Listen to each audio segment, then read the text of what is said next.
जमशेदपुर में खास महल गोविंदपुर सड़क निर्माण में कथित अनियमितता और लापरवाही को लेकर भाजपा परसूडी मंडल ने उपायुक्त को ज्ञापन सौंपकर शीघ्र कार्रवाई की मांग की है। मंडल अध्यक्ष सुमित कुमार शर्मा ने के नेतृत्व में सौंपे गए ज्ञापन में कहा गया है कि करीब 18 करोड़ रुपए की लागत से बन रही सड़क लंबे समय से अधूरी और जर्जर अवस्था में पड़ी है।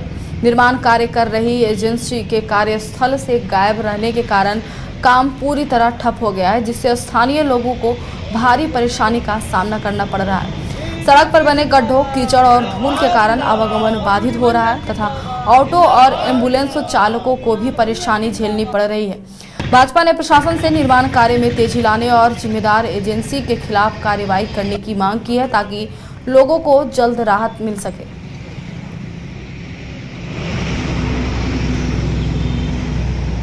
क्या कहना चाहेंगे? आज हम लोग भारतीय जनता पार्टी परसूडी मंडल का एक प्रतिनिधि मंडल माननीय डीसी महोदय से मिला। हमारी मांग थी जो खासमहल से गोविंदपुर का जो सड़क बन रहा था वह उसकी अनियमितता को लेकर और काम अधूरा क्यों है और बीच में क्यों बंद हो गया, उसकी जानकारी के लिए हम लोग डीसी साहब से मिला।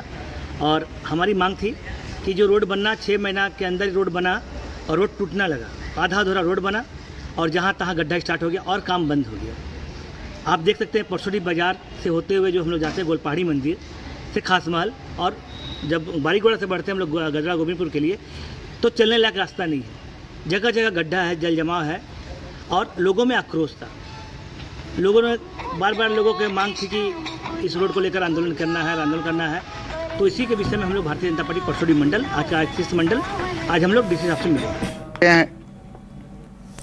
जमशेदपुर में 6 जून को समाहरणालय परिसर में आयोजित होने वाले आम महोत्सव सह बागवानी मेला को लेकर प्रशासन ने तैयारी तेज कर दी है। इसी क्रम में जिला दंडाधिकारी सह उपायुक्त राजीव रंजन ने समाहरणालय परिसर से जागरूकता रथ को हरी झंडी दिखाकर रवाना किया। यह रथ जिले के विभिन्न प्रखंडों में जाकर आम महोत्सव के बारे में लोगों को जानकारी देगा ताकि अधिक से अधिक लोग कार्यक्रम में शामिल हो सके। उपायुक्त ने बताया कि इस आयोजन का मुख्य उद्देश्य आम उत्पादक किसानों को अपने उत्पादों के विपणन के लिए बेहतर मंच उपलब्ध कराना है और उन्हें उचित मूल्य दिलाना है। उन्होंने कहा कि आम महोत्सव किसानों को सीधे उपभोक्ताओं से जोड़ने का प्रभावी माध्यम बनेगा, जिससे उनकी आय में वृद्धि होगी और स्थानीय बागवानी उत्पादों को बढ़ावा मिलेगा। कार्यक्रम को सफल बनाने के लिए व्यापक स्तर पर प्रचार प्रसार किया जा रहा है। यहाँ पे जो किसानों के जो उत्पाद हैं नरेगा से जहाँ जहाँ पे लोगों को बागवानी का दिया गया था यहाँ पे वो उससे आम का काफ़ी अच्छा उत्पादन हुआ है। पिछले वर्ष भी आप लोगों ने सुना होगा कि विदेश तक फल गया था। इस साल पुनः हम लोग प्रयास कर रहे हैं कि यहाँ का फल यहाँ का आम जो है वो विदेश के लोग भी इसका स्वाद चखें। इसी क्रम में सबसे पहले हम लोग एक यहाँ कलेक्ट्रेट में ही एक आम महोत्सव रखे हैं जो कि शनिवार को यहाँ पे आयोजित है। यहाँ पे जो किसानों के जो जमशेदपुर के जुगसलाई थाना क्षेत्र में पुलिस ने अवैध हथियारों की खरीद बिक्री करने वाले संगठित गिरोह के खिलाफ बड़ी कार्रवाई करते हुए 2 आरोपियों को गिरफ्तार किया है। पुलिस ने इनके पास से एक लोडेड देसी पिस्टल, जिंदा कारतूस और 2 मोबाइल फोन भी बरामद किए हैं। वरीय पुलिस अधीक्षक को मिली गुप्त सूचना के आधार पर पुलिस अधीक्षक नगर के निर्देशन और डीएसपी विधि व्यवस्था सुमित कुमार के नेतृत्व में विशेष छापेमारी की गई। कार्रवाई के दौरान गरीब नवाज कॉलोनी स्थित रेलवे पुल के नीचे से जाहिद हुसैन उर्फ बिक्की और मोहम्मद रेहान हुसैन को पकड़ा गया है। पूछताछ में दोनों ने अपना अपराध स्वीकार किया है, जबकि उनकी निशानदेही पर झाड़ियों से एक लोडेड पिस्तौल भी बरामद की गई। पुलिस के अनुसार आरोपी अवैध हथियार सप्लाई नेटवर्क से जुड़े हैं और एक पिस्टल 40 से 60 हजार रुपये में बेची जाती थी। पुलिस अब पूरे नेटवर्क की जांच में जुट गई है और अन्य आरोपियों की तलाश भी की जा रही है।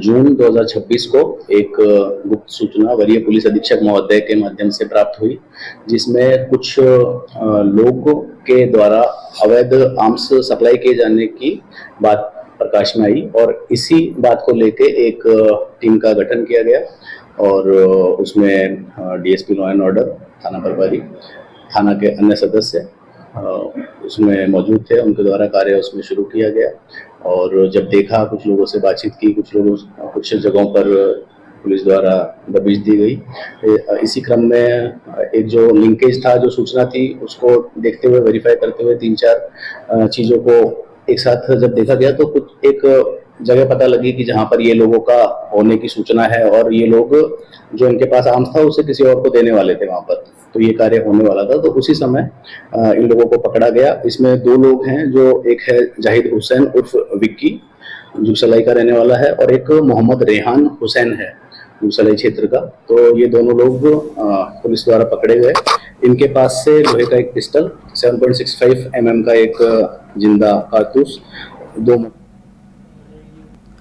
आदित्यपुर के एस टाइप चौक विशाल मेगा मार्ट के समीप में स्थित जमीन विवाद को लेकर सियासी घमासान तेज हो गया है।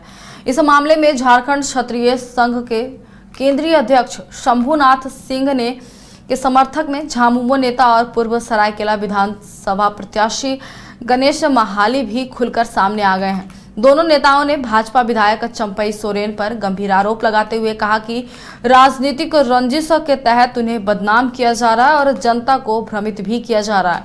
शंभुनाथ सिंह ने दावा किया है कि उनकी जमीन पर केवल समतलीकरण और मलबा हटाने का काम हुआ है, जबकि दुकानें हटाने की कार्रवाई प्रशासन ने की है।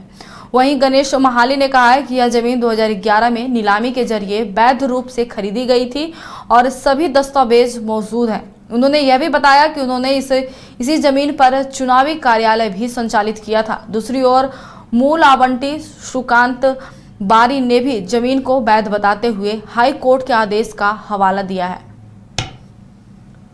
और नहीं है। अब एक प्रेस कॉन्फ्रेंस इसलिए किया गया कि जो है एस टाइप विशाल मेगा मार्ट के जमीन के ऊपर लेके जो है माननीय विधायक हैं, उन्होंने जो है बहुत सा जो है बेतुकी बात कही है। उनको पता नहीं था कि जमीन जो है सुकांत बारी के नाम पर वो जमीन 2011 में ऑक्शन में खरीदा गया था, है ना। तो अगर वो जमीन किसी के नाम पर आवंटित है और उस पर आप अगर कब्जा कराने की बात करते हैं तो सरासर जो है गलत है। प्रेस कॉन्फ्रेंस के माध्यम से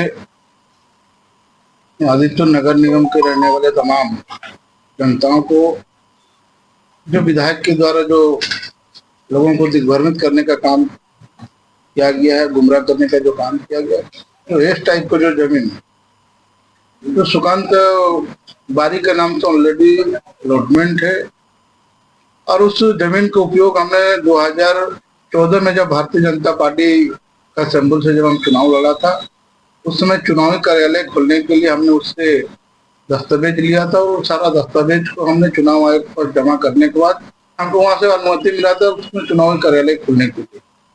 उसके बाद फिर 2019 का चुनाव भी फिर से हमने भारतीय जनता पार्टी से ही चुनाव लड़ने का हमको अवसर प्राप्त हुआ था। उस समय भी हम उस जमीन को चुनावी कार्यालय खोलने के लिए फिर से हमने उन्हें सुकांत बारी से हम अनुमति लेने का काम किया, तो उससे पेपर लिया, दस्तावेज लेने के बाद फिर से हमने चुनाव आयोग को, निर्वाचन आयोग को हमने उसको दस्तावेज जमा करके फिर से हम उसको चुनाव कार्यालय खोलने का अनुमति प्राप्त हुआ। कितना स्क्वायर फीट है जमीन? 3000 स्क्वायर फीट लगभग है, 3600 लगभग जमीन का स्क्वायर फीट है, लेकिन हमको जितना जमीन का जरूरत था उतना ही जमीन का उपयोग किए। प्रेस कॉन्फ्रेंस इसलिए किया गया कि जो है